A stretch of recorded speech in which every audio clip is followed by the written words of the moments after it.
नमस्कार, आदाब, बहुत बहुत स्वागत है आप सभी का। जीबी लाइव देख रहे हैं आप। मैं हूं आपके साथ बुशरा खानम फहद। तो महाराष्ट्र की ट्रिपल इंजन की सरकार में सब कुछ ठीक नहीं चल रहा है और हर कुछ दिन के बाद कोई ना कोई इस तरह का पॉलिटिकल डेवलपमेंट होता है जहां हमें इस तरह से ये बताना पड़ता है कि ट्रिपल इंजन की जो सरकार है उसमें सब कुछ ठीक नहीं है। आपको पता ही है किस तरह से जोड़ तोड़ की ये सरकार बनाई गई है, किस तरह से शिवसेना को तोड़कर, एनसीपी को तोड़कर भारतीय जनता पार्टी ने जोड़ तोड़ की महाराष्ट्र की सरकार बनाई है। अब खबर ये है कि अजीत पवार नाराज चल रहे हैं और नाराजगी की वजह यह है कि जो कैबिनेट का विस्तार है उसको लेकर, और बताया यह भी जा रहा है कि शायद उनसे वादा यह किया गया था कि उनको कुछ दिनों के बाद महाराष्ट्र का सीएम बनाया जाएगा। और इन तमाम खबरों के बीच अजीत पवार नाराजगी की खबर है। और हम ये क्यों कह रहे हैं ये मैं आपको बताती हूँ।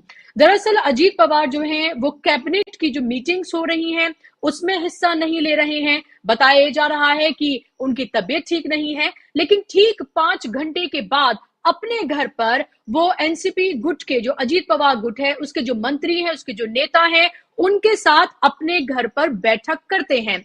यही नहीं, जब गणेश उत्सव के दौरान जब जेपी नड्डा और अमित शाह जब महाराष्ट्र आए थे, मुंबई आए थे, तब भी अजीत पवार ने उनसे मुलाकात नहीं की थी।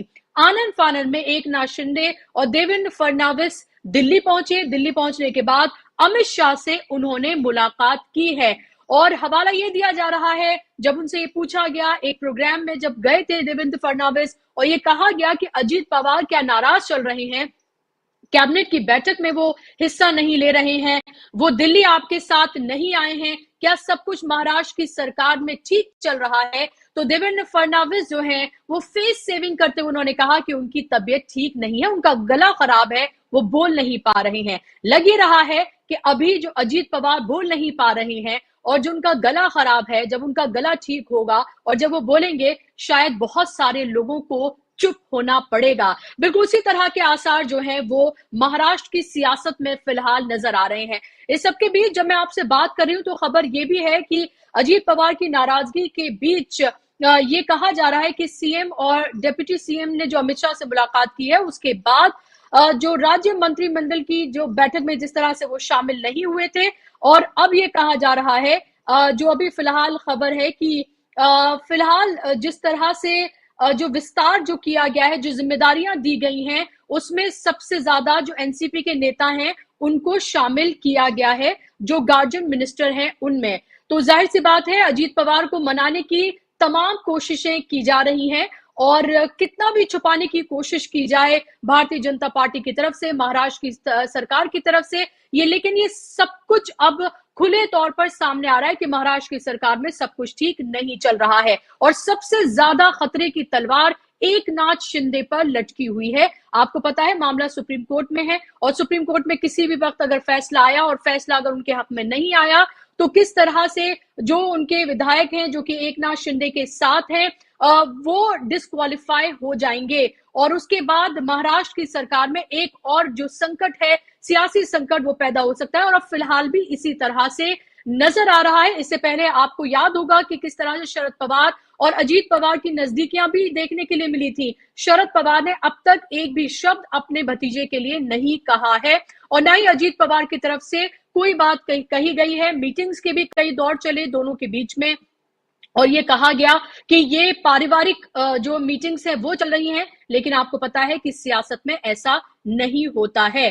तो 48 लोकसभा की सीटें हैं महाराष्ट्र में, ये आपको याद रहना चाहिए। और ये भी अब मैं आपको बताती चलूं कि कई सर्वेज हाल में कराए गए हैं अलग अलग टीवी चैनल्स के जरिए, जिसमें देश का मूड जानने की कोशिश जब की गई और महाराष्ट्र का मूड जानने की जब कोशिश की गई, तो उसमें साफ तौर पर यह बताया गया कि भारतीय जनता पार्टी की हालत बेहद खराब है। अगर लोकसभा चुनाव में अगर जो इंडिया गठबंधन के जो अलायंस है अगर वो साथ में मिलकर लड़ते हैं तो 20 से भी कम सीटें भारतीय जनता पार्टी को लोकसभा की मिलेंगी। और यही वजह है कि परेशानी का सबब जो है फिलहाल बना हुआ है। और इस सब के बीच अजीत पवार की नाराजगी बेहद जो अजीत पवार की जो नाराजगी है वो एक गले की हड्डी महाराष्ट्र सरकार के लिए बनी हुई है और आनन फानन में दोनों नेताओं को अमित शाह से मिलने के लिए यहां पर आना पड़ा है।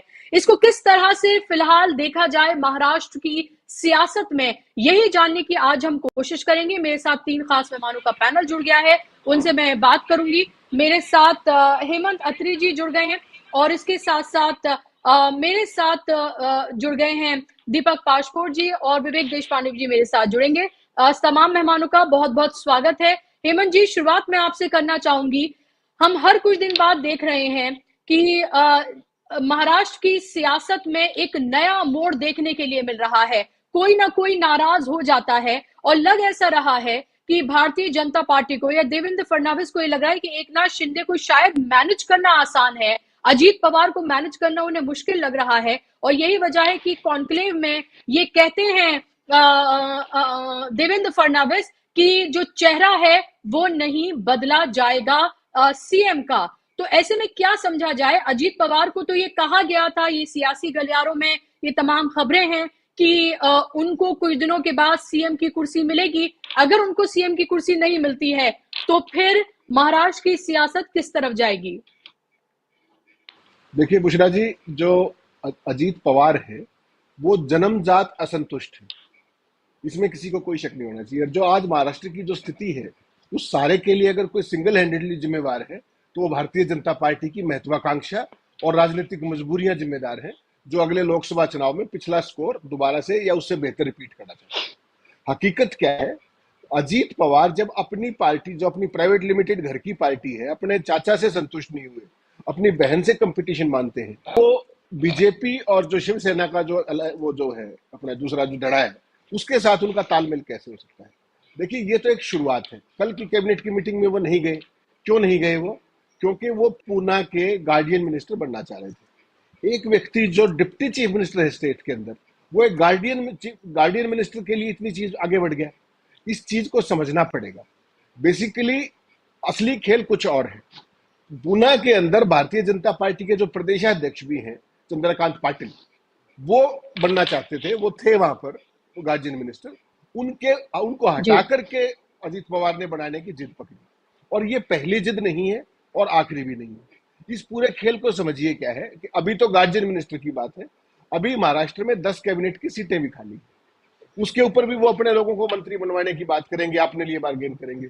उसके अलावा महाराष्ट्र के अंदर 12 एमएलसी भी नॉमिनेट होने हैं राज्यपाल के द्वारा। फिर वही चीज आपको देखने को मिलेगी। अजीत पवार का सिंपल फंडा ये है कि डिप्टी चीफ मिनिस्टर बनने वो नहीं आए हैं, आप बिल्कुल निश्चिंत रहिए। उनका एक सूत्रीय एजेंडा चीफ मिनिस्टर बनने के लिए है। 5 बार वो ऑलरेडी डिप्टी सीएम बन चुके हैं, तो वो डिप्टी सीएम बनने के लिए नहीं आए हैं। यहां भारतीय जनता पार्टी की मजबूरी क्या हो गई है उसको देखिए।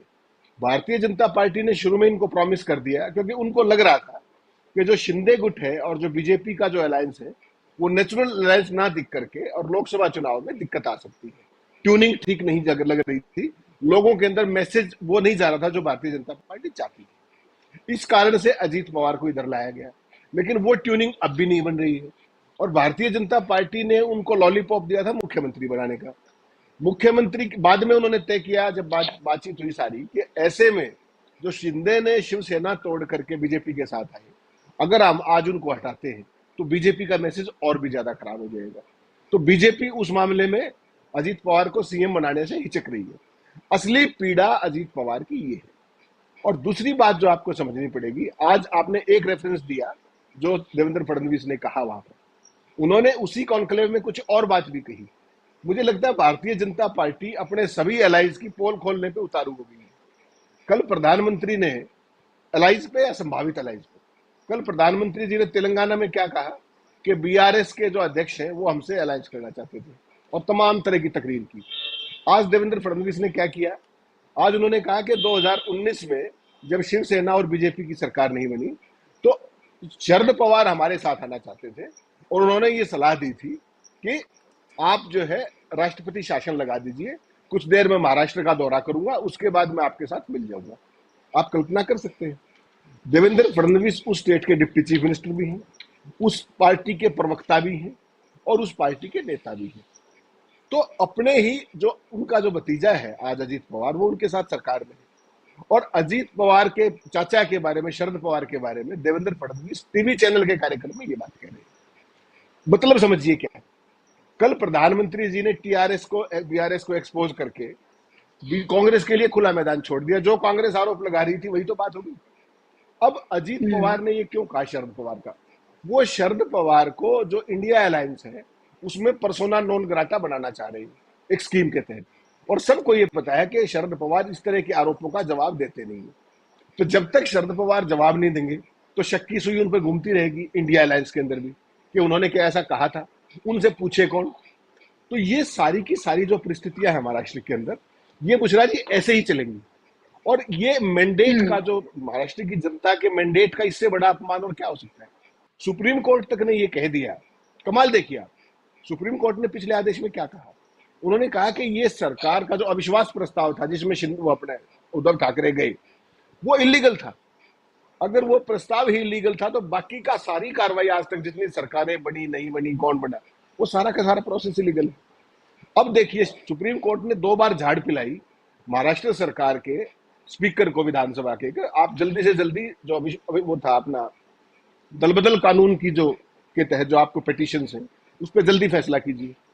अब सुप्रीम कोर्ट में उस पर सुनवाई होनी है 6 अक्टूबर को, और स्पीकर ने क्या किया, स्पीकर ने जो हियरिंग रखी है वो 13 अक्टूबर को रखी है। सुप्रीम कोर्ट बार बार कह रहा है जल्दी फैसला कीजिए। आप ये बताइए स्पीकर अपने खिलाफ कैसे फैसला करेगा, वो भी तो वही दल बदलू है। तो महाराष्ट्र को ऐसी जगह पे लाके खड़ा कर दिया गया है कि भारतीय जनता पार्टी को सूझ नहीं रहा है। 288 का हाउस है महाराष्ट्र के अंदर, और 210 लोग आज बीजेपी की सरकार में है, ट्रिपल इंजन समर्थक है, और उसके बावजूद ये स्थितियां हैं। तो ये जो प्रॉब्लम ऑफ प्लेंटी है, यही बीजेपी की सबसे बड़ी दिक्कत होने जा रही है, और ये लगातार आपको देखने में निरंतर आएगा जब तक अजीत पवार सरकार में। जी बिल्कुल। विवेक जी, आपको मेरी आवाज मिल रही है? जी जी जी विवेक जी, लग रहा है आप, जी जी जी जी, लग रहा है आपके यहाँ कोई फैन या कुछ ऐसी कोई चीज चली, इसकी आवाज बहुत तेज आ रही है। अच्छा, तो मैं आपके पास जी मैं आपके पास लौटूंगी। जी मैं आपके पास लौटूंगी, इससे पहले मैं दीपक जी के पास मैं जाती हूँ। जी अब ठीक है जी। तो दीपक जी, आप इस पूरी महाराष्ट्र की इस पूरी सियासत को आप किस तरह से देख रहे हैं? हर कुछ दिन बाद हम ये देखते हैं कि इससे पहले हमने देखा था कि अजीत पवार और जब शरद पवार की लगातार मुलाकातें हो रही थी और तब भी हमने ये सुगबुगाहट देखी थी कि क्या सब कुछ ठीक चल रहा है, और इंडिया गठबंधन को लेकर भी तब बात हो रही थी। लेकिन अब जबकि अजीत पवार नाराज बताए जा रहे हैं, वो कैबिनेट की मीटिंग में हिस्सा नहीं ले रहे हैं, दोनों आनन फानन में देवेंद्र फडणवीस और एकनाथ शिंदे यहाँ आते हैं, मुलाकात करते हैं अमित शाह से। जब अमित शाह और जेपी नड्डा मुंबई जाते हैं गणेश उत्सव के दौरान, तब भी अजीत पवार उनसे नहीं मिलते हैं। तो क्या अजीत पवार को सिर्फ गार्जियन मिनिस्टर, क्या आपको लगता है सिर्फ इसलिए सारी कवायद है, या जिस तरह से अभी हेमंत जी से बात हो रही थी कि उनको ये कहा गया था कि भाई आपको चीफ मिनिस्टर बनाया जाएगा, लेकिन अभी जो देवेंद्र फडणवीस ने एक कॉन्क्लेव में कहा, उन्होंने कहा कि चीफ मिनिस्टर नहीं बदला जाएगा। तो इस सबके बीच आप महाराष्ट्र की सियासत को किस तरह से देख रहे हैं, जहां हर तरह के बयान चारों तरफ से आ रहे हैं? जी बुशरा जी, मुझे तो ऐसा लगता है इस सारे के सारे सारा जो प्रकरण हो रहा है अब महाराष्ट्र में, अजीत पवार के इस सरकार में शामिल रहते रहते जो कुछ भी होगा, हर बात की पड़ताल के लिए हमें शरद पवार की ओर हमेशा देखना पड़ेगा। अगर आप शरद पवार को बहुत संशय से जांच पड़ताल करें तो इसकी बहुत सारी परतें खुलेंगी। बहुत सारे लोगों का ऐसा कहना है कि अजीत पवार जो है वो शरद पवार से अलग हो गए हैं या नाराज हो गए हैं। मैं ऐसा बिल्कुल नहीं मानता। मुझे हमेशा ऐसा लगता है कि बाकायदे जैसे कई फिल्मों में होता है कि एक डॉन दूसरे डॉन के गैंग में अपना एक आदमी छोड़ देता है या वहां प्लांट कर देता है, उस तरीके से अजीत पवार को इसके अंदर शामिल किया गया है। देखिए, अगर हम एक कल्पना करें कि आज अगर अजीत पवार को चुनना पड़े कि वो भारतीय जनता पार्टी के साथ इस सरकार में शामिल होना चाहिए, एक ऐसा कोई पॉइंट आ जाए, मान लीजिए कि उन्हें 2 ही निर्णय लेने हैं कि क्या इस सरकार के साथ जाए या अंततः अपने चाचा को चुने। ये काल्पनिक है, हाइपोथेटिकल हो सकता है, लेकिन मुझे ऐसा लगता है कि वो चाचा को ही चुनेंगे। और अगर इस सरकार से बाहर वो निकल जाते हैं तो आप बताइए कि अजीत पवार, छगन भुजबल, प्रफुल्ल पटेल, इन तीनों को, 3-4 लोगों को छोड़ के राष्ट्रीय राजनीति में, या छोड़ दीजिए दिल्ली में बैठे कितने लोग पहचानते हैं? गिने चुने यही 3 चेहरे हैं। लेकिन प्रफुल्ल पटेल जरूर एक समय ऐसे थे जब वो नागरिक उड्डयन मंत्री रहे, पावरफुल पोस्ट पे रहे, क्योंकि वो अजीत पवार के बहुत नजदीकी थे वो। लेकिन आज के समय में मुझे ऐसा लगता है कि शरद पवार से अलग होकर इन तीनों की कोई भी हैसियत रह जाएगी, तो अंततः जब ऐसा बिल्कुल माकूल वक्त आएगा, बहुत ही सटीक वक्त आएगा, तो अंततः ये जाएंगे शरद पवार के ही पास जाएंगे। और मुझे तो बार बार ये लगता है कि सारा का सारा जो खेल है ये शरद पवार के इशारे पर किया जाता है। और आज भी एनसीपी का ये जो टूटा हुआ धड़ा है और जो महाराष्ट्र सरकार में शामिल है, अंततः इसकी नकेल जो है वो शरद पवार के हाथ में होनी चाहिए। हो सकता है मैं गलत हूँ, लेकिन शरद पवार जैसा पावरफुल व्यक्ति जो सारे देश की राजनीति को जो कंट्रोल करता है, आप क्या सोचते हैं कि अपने ही धड़े के, अपने ही पार्टी से अलग हुए और अपने भतीजे को वो क्या इतना ही उन्होंने अनकंट्रोल नहीं छोड़ दिया होगा? उनके हाथ में कुछ न कुछ नकेल जरूर है। छगन भुजबल वो व्यक्ति हैं जिनके साथ उन्होंने शिवसेना को तोड़कर 16 के 16 विधायक तोड़ लाए थे, आपको याद होगा। और उसके बाद ही मतलब शिवसेना की असली जो टूट है वो छगन भुजबल के नेतृत्व में हुई है। ये सारे के सारे बिल्कुल शरद पवार के यस मैन है। अच्छा, तीसरी बात, ये सरकार अपने आप में बहुत ही अननेचुरल किस्म से बने हुए प्रोसेस से तैयार हुई है, जिसका हश्र जो है आगे पीछे हम कुछ इसी तरह का देखेंगे। अब देखिए, ये जो मामला अभी जो नांदेड़ में अस्पताल का जो मामला हुआ है, ये इसका थोड़ा सा मैं तफसील से बताऊंगा, 1 या 2 मिनट लूंगा मैं। ये जो अस्पताल है ये होता है मेडिकल एजुकेशन के अंतर्गत आता है, जिसका मंत्री जो है मिस्टर मुशर्रफ हैं, वो जो हैं वो अजीत पवार के व्यक्ति हैं। लेकिन अस्पतालों को दवाइयाँ सप्लाई करने का जो विभाग है वो शायद उद्धव शिंदे गुट के जो मंत्री हैं उनके हाथ में है। तो ये टकराव तो होते रहेंगे, इसलिए कि जब 2 ही पार्टियों से बनी सरकारें जो आपस में टकराती रहती हैं, अंतर विरोधों से टकराती हैं, तो यहाँ तो 3-3 पार्टियां हैं और तीनों के तीनों बहुत ही अप्राकृतिक तरीके से आकर मिले हुए हैं। इसका हश्र ऐसे ही होगा। मुझे ऐसा लगता है कि शिंदे जो है इसमें सबसे कमजोर व्यक्ति है, इसलिए कमजोर है कि पूरी की पूरी तरह से वो भारतीय जनता पार्टी की कृपा पर निर्भर है। और देखिए, पावरफुल जो विभाग है वो अजीत पवार का और उनका गुट तो हथिया चुका है, तो उनकी ताकत का अंदाजा आप लगा सकते हैं। मुझे ऐसा लगता है कि पता नहीं ये सरकार जो है ये अपना पूरा कार्यकाल कर पाएगी या नहीं कर पाएगी। और आगामी विधानसभा तो छोड़िए, लोकसभा चुनाव के पहले पहले भी ये सरकार कुछ ना कुछ हो सकता है, बिखर सकती है, टूट सकती है, कुछ भी हो सकता है। बुशरा जी। जी जी, विवेक जी, क्या आपको भी खतरा, आपको लग रहा है महाराष्ट्र की सरकार पर खतरा मंडरा रहा है? जोड़ तोड़ की ये जो सरकार बनाई गई है 2-2 पार्टियों को तोड़कर, और तीनों जो चेहरे हैं, चाहे अजीत पवार की बात करें, देवेंद्र फडणवीस की बात करें, एकनाथ शिंदे की बात करें, तीनों, एकनाथ शिंदे तो अभी सीएम हैं, अजीत पवार बनना चाहते हैं, देवेंद्र फडणवीस का भी हम सबको पता है कि किस तरह से एकनाथ शिंदे को वो कंट्रोल पूरा करके चलते हैं, बहुत सारी सभाओं में, प्रेस कॉन्फ्रेंसेस में वो सब हमने देखा है।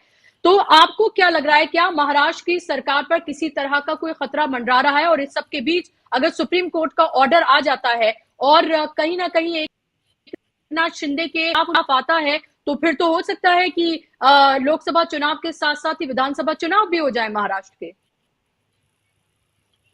जी, ऐसा है कि अभी प्रशांत जी ने कहा, मैं उनसे पूरी तरह से सहमत हूँ। ये बहुत ही अप्राकृतिक गठजोड़ है। तीनों पार्टियां जो है उनका आपस में कभी 1 साल पहले, 1.5 साल पहले कभी भी किसी भी तरह का कोई ऑर्गेनिक रिश्ता नहीं था, और वो केवल सत्ता के लिए और केवल उद्धव ठाकरे को उनकी जगह दिखाने के लिए ये सब हुआ है। तो बीजेपी ने पिछले 4 साल में महाराष्ट्र में जो किया है वो एक तरह से उसको सिर्फ तमाशा कहा जा सकता है। ये कोई पॉलिटिक्स नहीं है। पॉलिटिक्स में भी कुछ दम होता है। ये तो बिल्कुल ऐसा है कि किसी भी तरह से सत्ता हथियाने के लिए कुछ भी करे और फिर वो सस्टेनेबल न बने। अगर आप जैसे उद्धव ठाकरे ने किया, उन्होंने कांग्रेस और एनसीपी के साथ में महाविकास आघाड़ी बनाई। वो भी कोई ऑर्गेनिक गठजोड़ नहीं था, लेकिन उन्होंने वो 2.5 साल चलाया वो तभी गिरा जब बीजेपी ने उसको गिराया, वरना वो 5 साल भी सरकार पूरी तरह से चल जाती। लेकिन वही बात जो है वो बीजेपी नहीं अचीव कर पा रही है। वो ये जो दो पार्टियां जो धड़े उन्होंने तोड़ के लाए हैं, एक एनसीपी से और एक शिवसेना से, उसके साथ में उनको साथ में लेकर ठीक तरह से सरकार वो चला नहीं पा रहे, क्योंकि वो आपस में उनका कोई अंडरस्टैंडिंग ही नहीं है, केवल सत्ता के लिए। और जहां तक शिंदे और उनके गुट का सवाल है, हमको पता है, और यहाँ पर भी एनसीपी के धड़े के बारे में भी जो है प्रेशर काम कर रहा था वहां पर, इसलिए ये सारे लोग बीजेपी से आकर मिले हैं, ये हमने देखा है। और पैसे का लेन देन भी हुआ, इस तरह के आरोप भी हुए, 50 खोके एकदम ओके, इस तरह के उस समय स्लोगन्स भी चले थे। तो कुल मिलाकर इसमें कहीं भी किसी भी तरह का एक पॉलिटिकल अंडरस्टैंडिंग नहीं है। ये सिर्फ क्या कहते हैं उसको, वक्त निकालने का एक जरिया बीजेपी ने खोज निकाला। जब तक लोकसभा का इलेक्शन हो जाए तब तक किसी भी तरह से वक्त निकालना है, सत्ता अपने हाथ में रखना है, ताकि जब चुनाव हो तो उसमें जो भी चुनाव में हाथ में सत्ता होने के बाद जो एक एडवांटेज मिलता है वो एडवांटेज लेना है। उसके बाद शायद ये गठजोड़ रहे न रहे, लेकिन आज तो आसार ये लग रहा है कि ये उससे पहले ही खत्म हो जाए। जहां तक एनसीपी का सवाल है, जब अजीत पवार और उनके साथी बीजेपी के साथ आए थे, उस समय इस तरह की अटकलें लगाई जा रही थी कि एकनाथ शिंदे और उसका गुट जो है उसके दिन अभी गिने चुने बचे हैं और उनको जल्द ही बाहर का रास्ता दिखाया जाएगा। लेकिन जैसे ही अजीत पवार इसके साथ में जुड़े और जिस तरह से अजीत पवार का कंडक्ट रहा और उनके गुट का कंडक्ट रहा, वो ये था कि वो बार बार शरद पवार से मिलते रहे और कहीं भी उन्होंने आज तक इस तरह का कोई भी इंडिकेशन नहीं दिया कि वो इस सरकार के साथ बड़े मन के साथ जुड़े हैं, वो किसी कंपल्शन के तहत जुड़े हैं। इसी तरह से उनका कंडक्ट रहा। बीच में तो उन्होंने मुस्लिम रिजर्वेशन की भी बात कर दी, जो बिल्कुल ही बीजेपी और जो एकनाथ शिंदे वाला शिवसेना है उनके बेसिक आइडिया के खिलाफ है। मतलब मुस्लिम रिजर्वेशन की बात करना ही एक तरह से एक रिबेलियन जैसी बात है। तो कुल मिलाकर अजीत पवार का कंडक्ट जो है वो एकदम क्या कहते हैं उसको, थर्ड पर्सन जैसा रहा है। वो कभी भी इस पूरे सरकार में पूरे मन के साथ नहीं जुड़े हैं। ये बीजेपी को जब मालूम हो गया तब एकनाथ शिंदे और उनके गुट को दरकिनार करने का विचार भी उन्होंने छोड़ दिया। हमने देखा है सुप्रीम कोर्ट ने दोबारा एक बार फिर से स्पीकर को बताने के बाद भी अब वो जो प्रोसेस चल रहा है डिस्क्वालिफिकेशन का जो इशू है, उसमें नार्वेकर जी ने ये कहा है कि नवंबर 26 या फिर इसी तरह की कोई तारीख उन्होंने दी है, उसके बाद वो उसका रेगुलर हियरिंग होगा, ऐसा बता रहे हैं। जो उनको 2 हफ्ते का समय दिया था, अब वो नवंबर महीने तक वो चलेगा, नवंबर महीने के आगे भी वो चलेगा। तो कुल मिलाकर एकनाथ शिंदे और उनके गुट को एक नया लीज ऑफ लाइफ देने की पूरी कवायद बीजेपी ने शुरू कर दी है। इसका कारण भी ये है कि ये अजीत पवार और उनका जो गुट जो है उनके साथ में उनके ऊपर बीजेपी को भी भरोसा नहीं रहा है। और प्रशांत जी जैसा कह रहे हैं, कहीं ना कहीं शरद पवार जो है वो किसी न किसी तरह से ये एक शायद खेल जो है वो खेल रहे हैं बीजेपी के साथ में। और जो एक आपसी झगड़ा एनसीपी में दिखाई देता है वो शायद कृत्रिम झगड़ा हो, वो नेचुरल झगड़ा ना हो। इस तरह की स्थिति आज बनी हुई है। कुल मिलाकर बीजेपी को पिछले 4 साल में महाराष्ट्र में कुछ भी हाथ नहीं लगा। अगर वो शिवसेना की बात मान लेते और 2.5 साल मुख्यमंत्री उनका 2.5 साल इनका, इस तरह से व्यवस्था को अगर वो एक्सेप्ट कर लेते तो आज वो बीजेपी आज बड़े एडवांटेजियस पोजीशन में महाराष्ट्र में रहती। लेकिन टू क्लेवर बाय हाफ जिसको कहते हैं, इस तरह की राजनीति खेलकर बीजेपी ने अपने पैरों पर कुल्हाड़ी मार ली है महाराष्ट्र में, ऐसा लग रहा है अभी। बिल्कुल जी। और एक बात मैं यहाँ पर दर्शकों के लिए, शिंदे गुट का पूरा मामला वो विधानसभा अध्यक्ष के पास है और सुप्रीम कोर्ट के पास नहीं है। सुप्रीम कोर्ट ने कहा है कि विधानसभा जर फैसला दे और विधानसभा अध्यक्ष जो है वो एक सूर्य लेकर कर चुके हैं। बस आना चाहूंगी कि महाराष्ट्र की इस पूरी सियासत को फिलहाल जाहिर सी बात है कि हर कुछ दिन के बाद कोई ना कोई सुगबुगाहट हमें देखने के लिए मिलती है। सुप्रिया सुले भी कह रही थी कि ये 3 ही महीने हुए हैं और इतनी जल्दी हनीमून पीरियड जो है वो खत्म हो गया। जाहिर सी बात है कि सबकी निगाहें इस पर लगी हुई हैं, क्योंकि जिन अजीत पवार को नरेंद्र मोदी रैलियों से और सभाओं से उनके करप्ट होने की बात कहते रहे, और जाहिर सी बात है भारतीय जनता पार्टी एक ऐसी वॉशिंग मशीन है जहां पर सबके दाग धुल जाते हैं, वो दाग धुल गए क्योंकि अजीत पवार सरकार में शामिल। अब आगे इससे आगे ऐसे देख रहे हैं, क्या आपको लग रहा है कि शिंदे, एकनाथ शिंदे और अजीत पवार अगर इन दो देखते हैं, बीजेपी को ज्यादा इंपॉर्टेंस देने जा रही है आगे? नहीं, देखिए मिश्रा जी, जो आने वाला समय है वो भारतीय जनता पार्टी को अपनी प्रायोरिटीज तय करनी पड़ेगी।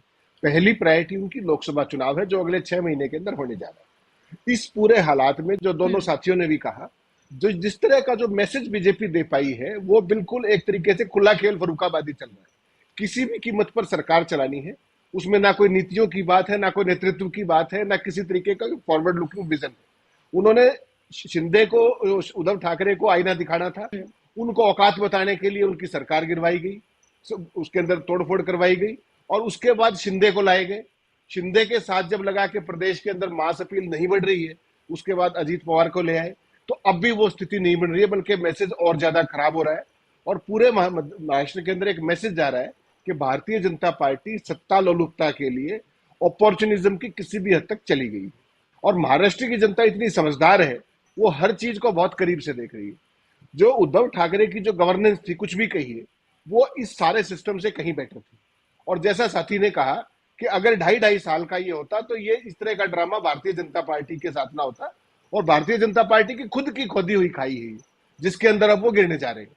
देखिए, महाराष्ट्र के अंदर लोकसभा का सवाल नहीं है, सवाल विधानसभा चुनाव का भी है। और जिस तरीके की परिस्थितियां हैं, जिस तरीके से अजीत पवार जो खेल करेंगे, अभी एक इशू आया, फिर कैबिनेट का इशू आएगा, फिर एमएलसीज का इशू आएगा, और हर अवेलेबल अपॉर्चुनिटी पे वो इनको एम्बेरस करेंगे, या फिर आप उनको चीफ मिनिस्टर बना दीजिए। और चीफ मिनिस्टर भी बना दिया तो फिर हर चीज के अंदर केवल उन्हीं की चलेगी। हर चीज के लिए उनका यही रोल रहने वाला है, जो भारतीय जनता पार्टी को सुनने की आदत नहीं है। भारतीय जनता पार्टी नरेंद्र मोदी के नेतृत्व के बाद केवल एक तरफा तरीके से ड्राइविंग करती है, ना उनको किसी एलाइज की परवाह है, ना किसी और की। लेकिन यहाँ की स्थिति थोड़ी सी विचित्र इसलिए है क्योंकि अजीत पवार बेहद महत्वाकांक्षी आदमी, बेहद महत्वाकांक्षी, और वो जो कुछ कर रहे हैं वो शरद पवार के इशारे के बिना नहीं कर रहे हैं।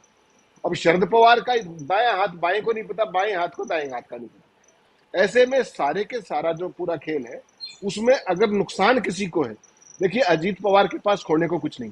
डिप्टी सीएम है, छोड़ के भी चले जाएंगे तो कोई खास बात नहीं, वो उनके चाचा बैठे हैं, वो उनको दोबारा एडजस्ट कर लेंगे, पहले भी कर चुके हैं ये काम। शिंदे कहीं मुख्य धारा के वो नहीं है, उनके उसके जो बटेर हाथ में लगी हुई है, जब तक चीफ मिनिस्टर तब तक ठीक है, नहीं रहेंगे कोई बात नहीं। असली लूजर कौन होगा? असली लूजर होगी भारतीय जनता पार्टी। और जिसके ऊपर ये मैसेज लग जाएगा कि एक अच्छी भली चलती सरकार को आपने तोड़ फोड़ के तहत, दल बदल के तहत सरकार गिरवाई और पूरे महाराष्ट्र को एक, जिसको कहते हैं ना, अनसर्टेनिटी के युग में धकेल दिया आपने विदाउट एनी रीजन। तो ये पूरी की पूरी स्थिति, लोकसभा चुनाव जिस तरीके से पिछड़ा वर्ग के जो राजनीति आ रही है, जातिगत सर्वेक्षण की बात आ रही है, जातिगत जनगणना की बात आ रही है, उसमें भारतीय जनता पार्टी पहले से ही बैकफुट पे है।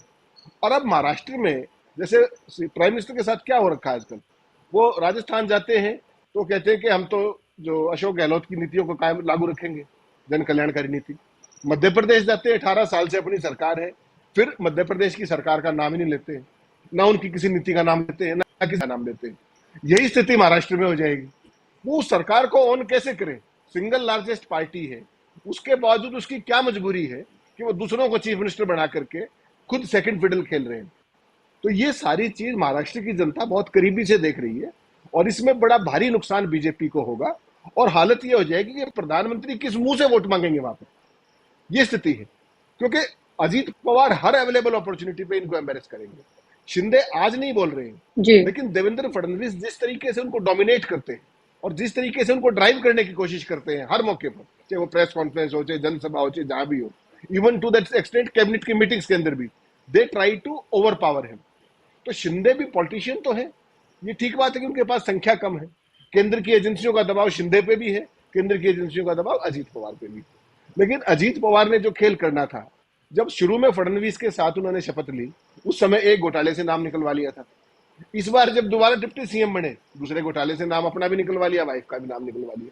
तो उनका एजेंडा टू द एक्सटेंट तो पूरा हो गया। अब रही बात सीएम बनने की। अब बीजेपी इसमें सारे में इस उधेड़बुन में है कि वो शिंदे को हटाए कैसे और अजीत पवार को लाए कैसे।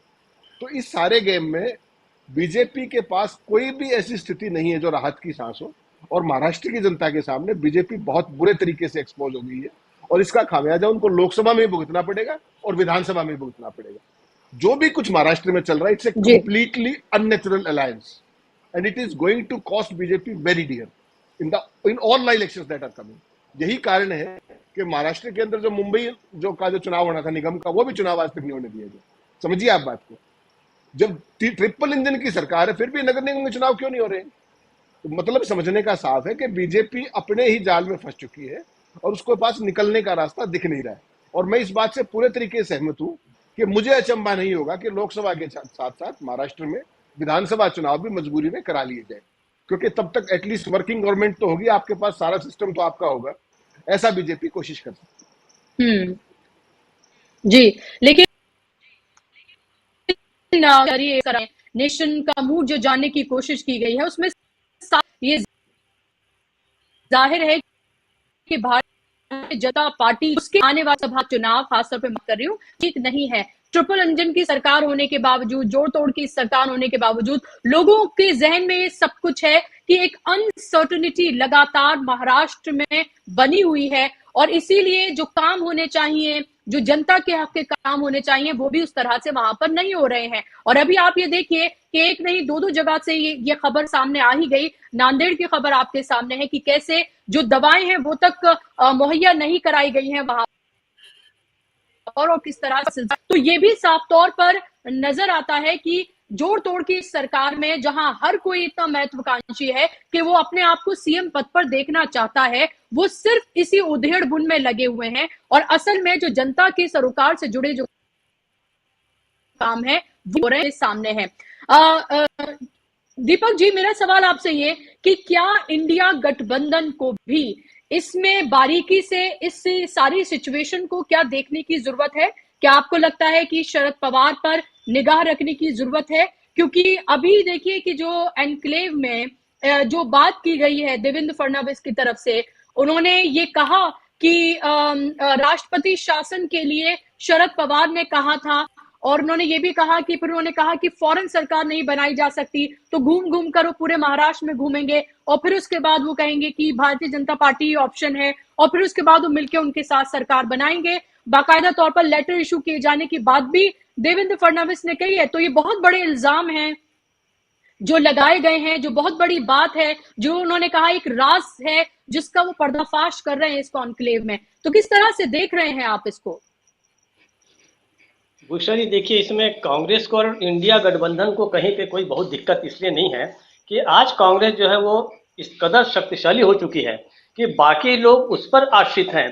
कांग्रेस बहुत ज्यादा बाकी लोगों पर आश्रित नहीं है, अब तो लोग खींचे चले आ रहे हैं उसकी तरफ। कायदे से आप देखिए तो राहुल गांधी की उम्र है, उससे कहीं ज्यादा पॉलिटिकल करियर शरद पवार का है, लेकिन आज आप देखिए कि शरद पवार हर मौके पर, हर मोड़ पर वो कांग्रेस के साथ खड़े हैं, इंडिया गठबंधन के साथ खड़े हैं। आपको याद होगा कि बीच में जब अदानी पर बहुत ज्यादा हमला हो रहा था, तो उस समय शरद पवार ने यहाँ तक कहा था कि अदानी, मतलब उद्योगपतियों, अदानी पर इतना ज्यादा हमला करना ठीक नहीं है। लेकिन उस समय भी लोगों को लगा कि शक होने लगा कि भाई पता नहीं शरद पवार फिर वापस कहाँ जाएंगे। मैं भी उन लोगों में था, क्योंकि मैंने भी महाराष्ट्र में कुछ समय तक राजनीति की है और मैंने वहाँ की राजनीति को नजदीक से देखा है। तो मैं आज भी उनके किसी भी कदम को लेकर हमेशा सशंकित रहता हूं और कुछ अतिरिक्त सतर्कता के साथ थोड़ी सी जांच पड़ताल करने की कोशिश करता हूं पत्रकार के रूप में। उसके बाद आप याद कीजिए कि कुछ दिनों पहले मोदी जी के साथ उन्होंने एक मंच भी शेयर किया था, तब भी ऐसा लोगों को लगने लगा था कि क्या वो चले जाएंगे। लेकिन अब आप ये जानिए कि जो भी इंडिया के साथ जुड़ा है, ये केवल शरद पवार की बात नहीं है, ये हर उस दल की बात है जो आज इंडिया के साथ जुड़ा है, वो कहीं पर भी छोड़कर नहीं जा सकता। इस कदर वो फंस चुका है उसमें। अब वो कहीं एनडीए में जाने की या स्वतंत्र रूप से लड़ने की कोशिश की स्थिति में भी नहीं है। आप यहाँ तक कि देखिए बीआरएस के मामले में जो खुलासा मोदी ने किया है वो अपने एक अलग बात है कि वो बहुत ज्यादा मतलब बहुत गुड टेस्ट में नहीं था। इस तरीके से खुले मन से इस तरीके की बातें बता दी जाए, लेकिन ये देखिए कि आज वो किस स्थिति में हो चुके हैं कि चंद्रशेखर राव जो है वो अब उन्हें न इस तरफ वो आ सकते न उस तरफ आ सकते, अब खेमे बन गए हैं। जिस महाभारत के युद्ध के पहले जिन्होंने अपना अपना खेमा चुन लिया, अब उसके बाद कहीं पर उसमें चेंज होने की बहुत ज्यादा गुंजाइश नहीं है। देखिए, दूसरी बात ये सब जो है, इसको एक और एंगल है, महाराष्ट्र की राजनीति को देखते समय या उसके ऊपर बात करते समय एक और एंगल की ओर ध्यान देना बड़ा जरूरी है, और वो है राजनीति का सबसे बड़ा जो सपोर्ट फैक्टर है वो कॉर्पोरेट वर्ल्ड है।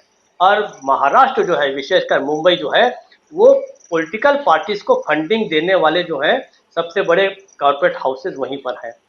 आप याद कीजिए, भारत में विभिन्न राजनीतिक दलों के जितने भी फंड रेजर्स हुए हैं, उसमें आप चाहे मुरली देवड़ा जी का नाम ले लीजिए, कमल मुरारका जी का नाम ले लीजिए, प्रमोद महाजन जी का नाम लीजिए, जिनको बहुत ही कॉर्पोरेट फ्रेंडली माना गया था। यहाँ तक कि शरद पवार भी जो है, इनके बहुत अच्छे टर्म्स हैं इन लोगों के साथ। तो जब भी कोई पॉलिटिकल पार्टी कोई सरकार बनाती है, बिगाड़ती है, किसी सरकार के अंदर आती है, जाती है, तो वो ये भी देखती है कि आगे आने वाले समय में भी किस तरीके से उसके कॉर्पोरेट के साथ संबंध बने रहें। यहाँ पर देखिए दो बड़े फैक्टर्स हैं जी। कांग्रेस का तो संबंध रहा ही है कॉर्पोरेट वर्ल्ड से, शरद पवार का भी है। उसके बाद भारतीय जनता पार्टी भी जो है वो लोकसभा चुनाव के समय तक जितना खींच सके सरकार में बनी रहेगी, क्योंकि सरकार में बने रहने का मतलब है पार्टी के लिए फंड की प्राप्ति होना। इन तीनों गुटों में अजीत पवार, उसके बाद देवेंद्र फडणवीस और शिंदे ही सबसे कमजोर है, जिनकी कॉर्पोरेट वर्ल्ड में कहीं पर कोई पहुंच नहीं है। वो आज मुख्यमंत्री है, इसलिए अलग बात है कि उनका उठना बैठना आना जाना कॉर्पोरेट वर्ल्ड के कॉरिडोर्स में होता होगा, लेकिन इनकी कोई बहुत वैसी हैसियत नहीं है कि उस तरीके की राजनीति करके ये आई भी नहीं है। वहां पर अगर किसी की धमक है तो भारतीय जनता पार्टी की है, क्योंकि उनके पास सरकार है, केंद्र में सरकार है, सारी तरह के जो अथॉरिटीज, रेगुलेशंस, कंट्रोल सब उनके हाथ में है। दूसरा जो है, शरद पवार के अपने रिश्ते हैं, शरद पवार ने स्थायी रिश्ते बनाए। शरद पवार की चाहे मैं या कोई भी कितनी भी आलोचना कर लीजिए, लेकिन शरद पवार के लोगों के साथ जो रिश्ते हैं वो कई बार पार्टी लाइन से ऊपर उठकर भी हैं। उनके याद कीजिए, महाराष्ट्र के मेरे मित्र लोग बैठे हैं, वो जानते हैं, यहाँ तक कि बाल ठाकरे के साथ भी उनके बहुत अच्छे संबंध थे। उन्होंने इन निजी रिश्तों को कभी भी बहुत खराब नहीं होने दिया था। मैं एक नाम भूल रहा था, बाल ठाकरे भी एक ऐसे व्यक्ति थे जिनके एक इशारे पर सारा कॉर्पोरेट वर्ल्ड मातोश्री आकर खड़ा हो जाता था। शिंदे गुट जो है वो उस गुट से अलग हो चुका है। आज अगर कॉर्पोरेट वर्ल्ड में थोड़ी बहुत घुसने की हैसियत किसी की है तो उद्धव ठाकरे गुट की है। सामने चेहरा फिलहाल रखा जाएगा इनका एकनाथ शिंदे का, लेकिन लोकसभा की चुनाव की तैयारी जो है महाराष्ट्र की राजनीति के लोग जो है तब तक करते रहेंगे जब तक उनकी सरकार है, और वो अपने हेड ऑफिसेस को भी मदद करेंगे। इसलिए भी एक उन लोगों का इस सरकार को चलाना एक तरह से उनकी मजबूरी है। कब तक चलेगी ये मैं नहीं जानता, लेकिन लोकसभा के पहले फंड रेजिंग एक महत्वपूर्ण इशू है। और मैं ये नहीं कहता कि इस मुद्दे में भी वो हो रहा, लेकिन ज्यादातर जब हम पॉलिटिकल जो डेवलपमेंट्स की हम वहाँ पे बात करते हैं या देखते हैं तो वहाँ पे इस एंगल को भी ख्याल रखना बड़ा जरूरी है। और अंतिम बात मैं कह दूं कि जो 2.5 साल का जो फार्मूला है, 2.5 साल का फार्मूला भारतीय राजनीति में हमेशा से असफल रहा है। कर्नाटक में आप देखिए बीजेपी और जेडीएस के बीच भी इस तरीके के फार्मूले की बात हुई थी जो नहीं चला, काफी पहले की बात है। एक बार बीजेपी और बसपा के बीच भी ये बात हुई थी, लेकिन मायावती ने ऐन वक्त पे उसको तोड़ दिया। शायद अपना शासन, जहां तक मेरी स्मृति ठीक है, उन्होंने अपना शासन काल तो पूरा किया, उसके बाद जब भारतीय जनता पार्टी का नंबर आया तो सरकार से बाहर निकल गई। मेरे अपने छत्तीसगढ़ में जब से भूपेश बघेल बने हैं, उनका पहला साल भी पूरा नहीं हुआ था, तब से बात कही जा रही थी कि यहाँ भी कोई 2.5 साल के फार्मूले की बात हुई थी। हमारे जो टीएस सिंहदेव जो उप मुख्यमंत्री जिनको भी बनाया गया, वो भी कहते रहे भाई मेरा नंबर है, मुझे मुख्यमंत्री बना दो। तो 2.5 साल का फार्मूला इम्प्रैक्टिकल है, हो ही नहीं सकता। तो 2.5 साल के फार्मूले पे बात करना वैसे ही बेकार है, क्योंकि इस सरकार के तो वैसे भी 5 साल नहीं मिले हैं इसको। तो उन चीजों के ऊपर बहुत ज्यादा कोई महत्व नहीं रह गया है। बाकी ठीक है, थोड़ा सा सनसनी फैलाने के लिए या थोड़ा सा मनोरंजन करने के लिए बातें उठाई जा सकती हैं, लेकिन जो मैं ये कहता हूँ कि कॉर्पोरेट वर्ल्ड का जो एंगल है उसको हमेशा हमें महाराष्ट्र की राजनीति के संदर्भ में उसकी पड़ताल की जानी चाहिए। बुशरा जी। बिल्कुल जी। विवेक जी, फिलहाल जो है वो 11 जो डिस्ट्रिक्ट हैं वहां पर गार्जियन मिनिस्टर जो हैं वो अपॉइंट किए हैं, और अजीत पवार जो है उन्हें पुणे की का चार्ज जो है वो दिया गया है। क्या ये सब के अजीत पवार को वाकई में मनाया जा सकता है? अजीत पवार क्या इन चीजों के लिए नाराज थे, या अभी ये जो ड्रामा फिलहाल चल रहा है, सियासी ड्रामा महाराष्ट्र में रूठने मनाने का, दिल्ली आने का, दिल्ली से जाने का, और अजीत पवार जिस तरह से अपने घर में मीटिंग कर रहे हैं अपने गुट के मंत्रियों की, नेताओं की, और जो राज्य की कैबिनेट की जो मीटिंग होती है उसमें नहीं जा रहे हैं, आपको क्या दिख रहा है फिलहाल? आगे और क्या कुछ होता नजर आ रहा है? क्योंकि ये तो नहीं लग रहा कि इस वजह से अजीत पवार जो है वो नाराज थे और ये करके उनको मना लिया जाएगा। ये उन वजहों में से एक वजह तो हो सकती है, लेकिन सिर्फ यही वजह तो नहीं हो सकती। जी, जहाँ तक ये डिस्ट्रिक्ट गार्डियन मिनिस्टर का सवाल है, मुझे लगता है 2 और नासिक और रायगढ़ का अभी फैसला नहीं हुआ है, और वहाँ पर शिवसेना के ही लोग बने हुए हैं। और ये जो 2 डिस्ट्रिक्ट है, ये भी अजीत पवार की जो डिमांड थी उसमें 2 डिस्ट्रिक्ट में थे। अभी सिर्फ पूना और मेरे ख्याल से कोल्हापुर का डिसीजन हुआ है।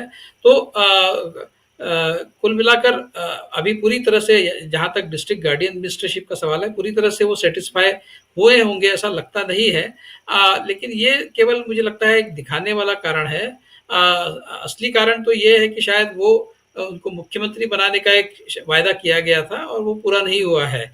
और अभी जिस तरह से एकनाथ शिंदे का जो पॉसिबल निष्कासन है, जो एक पॉसिबल डिस्क्वालिफिकेशन है, उसको और लंबा खींचा जा रहा है जिस तरीके से स्पीकर द्वारा, तो कहीं ना कहीं अजीत पवार को ये भी एक उनके मन में शंका उपस्थित हो रही होगी कि अगर ये मामला और खींचता है लंबा तो शायद वो मुख्यमंत्री नहीं बनेंगे।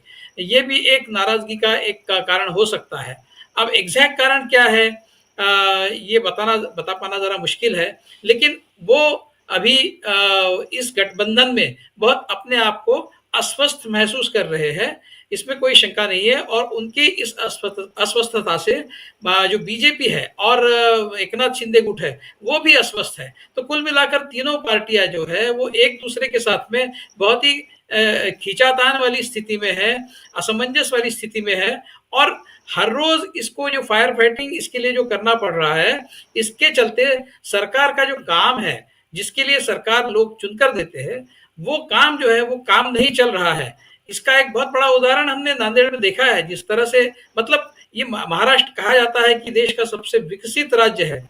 अगर सबसे विकसित राज्य में इस तरह की स्थिति बनी हो कि 24 घंटे में 30 से ज्यादा पेशेंट्स किसी सरकारी अस्पताल में मरते हो, तो क्या कहा जाए। तो इसका सीधा सीधा अर्थ यह है कि राजनीति जो है, राजनीति करने में इतने व्यस्त है महाराष्ट्र के सारे जो रूलिंग पार्टी के जो पॉलिटिशियंस है, वो राजनीति करने में इतने व्यस्त है, मशगूल है कि उनका एडमिनिस्ट्रेशन की तरफ बिल्कुल भी ध्यान नहीं है। और इससे एक बहुत ही निगेटिव मैसेज इलेक्टोरेट में गया है। जैसे मुझसे पहले कहा गया, बहुत ही स्पष्ट है कि अभी भी नागपुर, मुंबई को लेकर और इस तरह के सारे जो म्युनिसिपल कॉरपोरेशंस और म्युनिसिपल काउंसिल्स के इलेक्शंस 150 के करीब जो पेंडिंग है वो नहीं हो रहे हैं। इसका स्पष्ट अर्थ ये है कि बीजेपी बिल्कुल आश्वस्त नहीं है कि वो इन चुनावों में कुछ अच्छा कर पाए। इसीलिए शायद ये चुनाव जो है, अभी देखिए नागपुर, मुंबई लगभग 2 साल होते आ रहे हैं, वो चुनाव अभी भी पेंडिंग है। तो कुल मिलाकर बीजेपी जो है इतनी नाजुक स्थिति में महाराष्ट्र में आ गई है कि उनको समझ में नहीं आ रहा है कि अभी इसको किस तरह से निपटा जाए। लेकिन अब जो तथाकथित इनके जो चाणक्य है, खेल तो खेल गए हैं। और जहां तक कॉर्पोरेट जगत का सवाल है, पूरे महाराष्ट्र को अपने कब्जे में जिस तरह से 2 गुजराती राजनीतिज्ञों ने ले लिया है, जो दिल्ली में बैठे हैं, और महाराष्ट्र और गुजरात का जो एक पुराना इतिहास रहा है, आपसे इतिहास हमने देखा कि एक बहुत बड़ा इंडस्ट्रियल प्रोजेक्ट महाराष्ट्र गुजरात में चला गया। तो पूरी तरह से कॉर्पोरेट जगत के सूत्र जो है आज 2 गुजरातियों के हाथ में चले गए हैं। तो ये भी अपने आप में एक महाराष्ट्र के लिए एक सेटबैक की तरह से, महाराष्ट्र के पॉलिटिशियंस के लिए सेटबैक की तरह से काम करेगा, इसमें कोई शक नहीं है। तो कुल मिलाकर अमित शाह और मोदी जी की जो राजनीति है उससे महाराष्ट्र में जो एक असमंजस की स्थिति बन गई है उससे कैसा उभरा जाए, ये न तो बीजेपी को समझ में आ रहा है, न एकनाथ शिंदे को समझ में आ रहा है। और अजीत पवार जो है और शरद पवार, ये शायद अपना खेल उनको जिस तरह से खेलना है खेल रहे हैं और सिर्फ वक्त का इंतजार कर रहे हैं कि कब उनका वक्त आएगा और वो इसमें से निकल जाए। इस तरह का कुछ कुल मिलाकर चित्र आज बना हुआ है। जी बिल्कुल। और हेमंत जी, आप ये किसी से अब छिपा नहीं है कि किस तरह से जो लोकतांत्रिक संस्थाएं हैं उनका इस्तेमाल जो है, जो सरकारी संस्थाएं इस्तेमाल किया जाता है पार्टी जो उनके जो डर, ये अब बिल्कुल साफ है। और ऐसे में सुप्रीम कोर्ट को लेकर ये कहना भी transparent and fair in your function कहा है कि ये पास जो ताकत है उसका किसी तरह से दुरुपयोग ना करें। सुप्रीम कोर्ट की तरफ से ईडी को लेकर इतनी महत्वपूर्ण टिप्पणी जो है वो की गई है और ऐसे दिन में ये टिप्पणी की गई है और उसी के ठीक दिन हमने देखा कि सुबह में ईडी के जो ऑफिस वो पहुंचते हैं संजय सिंह के घर पर। तो साफ तौर पर यह भी दिखाई दे रहा है कि सरकार हर तरीके से चारों तरफ से इस कोशिश में भी लगी है कि कैसे जो विपक्षी दल के वो नेता जो मुखर होकर अपनी बात को करते हैं उनको किस तरह से डराया जाए और जो इंडिया गठबंधन लगातार मजबूत हो रहा है उसमें भी किस तरह से उसको तोड़ा जाए। तो ये महाराष्ट्र की सियासत तो चली रही है और कैसे ईडी का इस्तेमाल किया गया वो भी साफ दिख रहा है। सुप्रीम कोर्ट की टिप्पणी और संजय सिंह का ईडी के घर जो है वो ईडी का पहुंचना, कैसे देख रहे हैं आप इसको भी? जनता पार्टी डेस्परेशन के अंदर जितने भी कदम उठाएगी ना वो सारे के सारे आत्मघाती होंगे। मुझे एक बताइए, कल जर्नलिस्टों साथियों के साथ जो किया वो एक पक्ष था, शाम को जो टीएमसी के नेताओं के साथ किया वो एक पक्ष था, अभिजीत बनर्जी को जिस तरीके से घसीटा गया, उसके अभिषेक बनर्जी सॉरी, उसके बाद जो महुआ मैत्रा थी उनको किस तरीके से मिस हैंडल किया गया बीइंग ए मेंबर पार्लियामेंट, और आज सुबह सुबह संजय सिंह के घर पे चले गए। मुझे एक बात आइए, संजय सिंह तो मेंबर पार्लियामेंट है, उनका शराब घोटाले से क्या लेना देना है? ना तो उनका उस पॉलिसी फ्रेमिंग में कोई मतलब है, ना अदरवाइज कोई किसी मीटिंग का हिस्सा थे, ना कुछ और। जिस दिन से उन्होंने 2 बार सेशन में गए पार्लियामेंट के और दोनों बार उन्होंने अडानी का जिक्र छेड़ दिया। अडानी का जिक्र आपको पता है कि उसको छेड़ने का अर्थ क्या होता है? पहली बार छेड़ा तब सस्पेंड कर दिया गया सेशन से, दोबारा छेड़ा दोबारा सस्पेंड कर दिया गया, अब भी नहीं मान रहे, नए नए रेसे उद्घाटन कर रहे हैं, तो उनके घर पे आज ईडी की रेड हो गई फाइनली। तो ये तो ओवरड्यू था। लेकिन अभी आज की ताजा खबर एक और भी है कि अभिषेक बनर्जी को ईडी ने 9 तारीख का नोटिस फिर दे दिया है।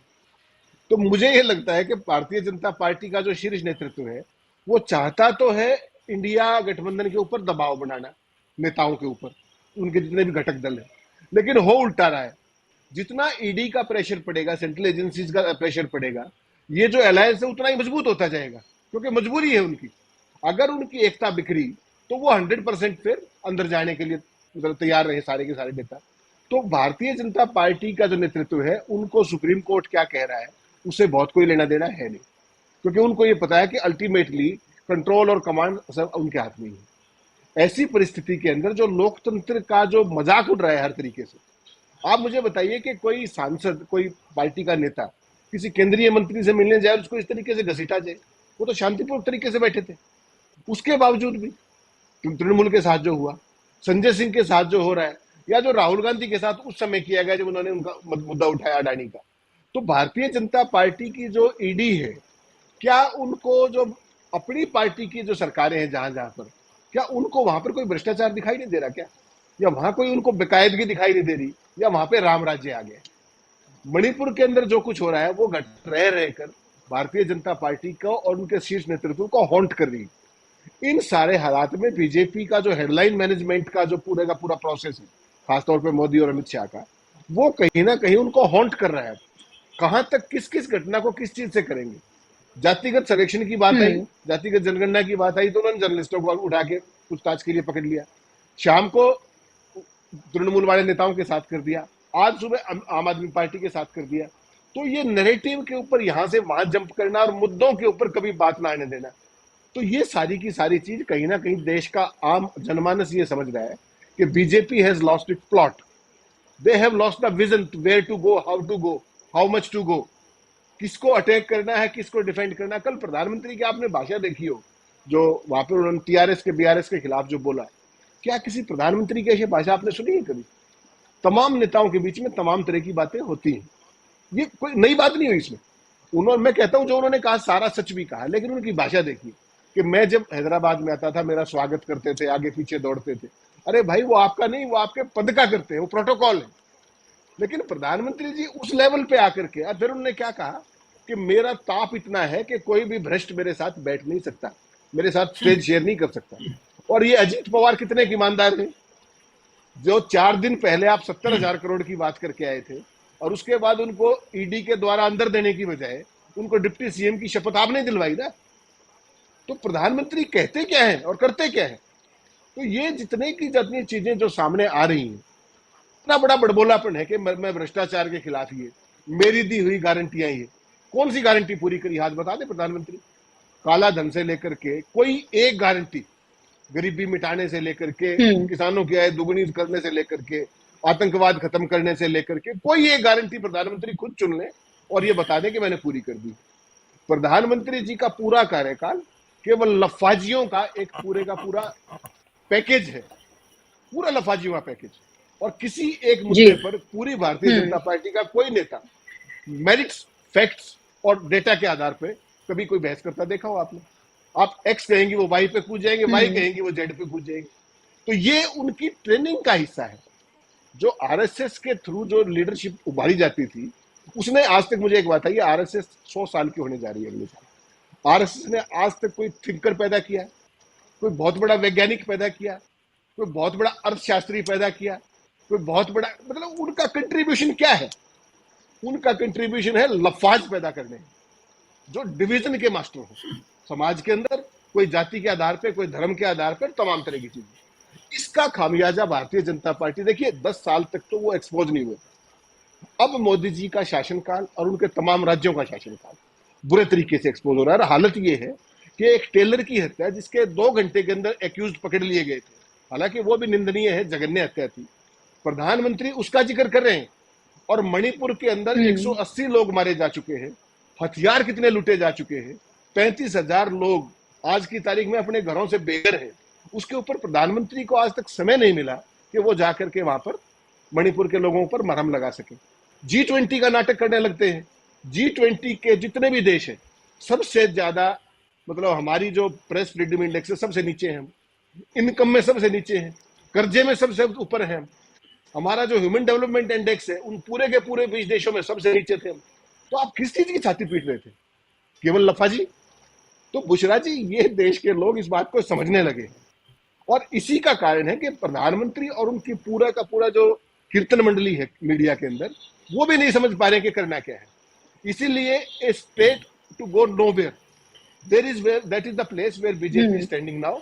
उनके पास कोई ना दर्शन है, ना कोई दशा है और ना दिशा है, और नेतृत्व पूरे तरीके से दिग्भ्रमित है।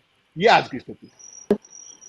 जाहिर सी बात है, आपने तमाम बातों को समअप कर दिया अपने इस आंसर में, और ये भी साफ तौर पर देखने के लिए मिल रहा है कि जहां पर सरकार है वहां पर किस तरह से वो सरकार को चला रहे हैं। महाराष्ट्र उसका एग्जाम्पल है, जहां पर उनकी 18 साल से मध्य प्रदेश में उनकी सरकार है। राजस्थान और छत्तीसगढ़ की बात करें तो वहां उनके बड़े चेहरे उनके पास मौजूद हैं। उन नेताओं के साथ भी क्या कुछ किया जा रहा है, नरेंद्र मोदी क्या कर रहे हैं, ये भी सबके सामने है। तो और जातिगत जनगणना को लेकर जब से ये आंकड़े सार्वजनिक किए गए हैं, तब से नरेंद्र मोदी को ये समझ नहीं आ रहा है कि उस पर करें तो करें क्या।